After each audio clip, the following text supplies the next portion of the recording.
In the city of Brandenburg in the former East Germany, they're holding a vigil for an end to the war in Ukraine.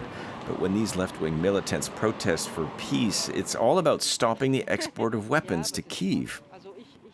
Here is our petition against the war and the participation of Germany in the war. We don't want this war or for it to come all the way to us. We want to be protected. This region once firmly locked into the Soviet bloc before the Berlin Wall came down, fears of World War III seem everywhere. The demonstrators also echo the vision of history of Russian President Vladimir Putin. NATO thought it was the big winner when the wall fell, and it didn't keep the promises made to Gorbachev about not expanding eastwards. That's not making excuses, but Putin let it happen for years before reacting.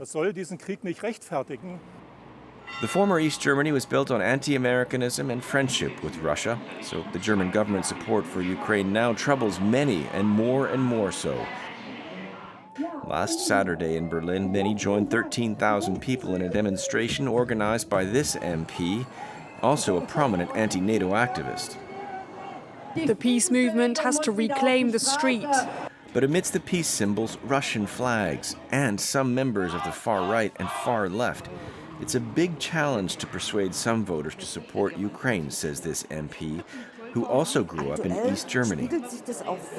Our past is reflected in our way of seeing things, and our problem today is that a lot of people don't differentiate between Russia and Putin. But it's not the Russian people who attacked Ukraine, it's Putin. He's the only guilty party, and we have to keep explaining that.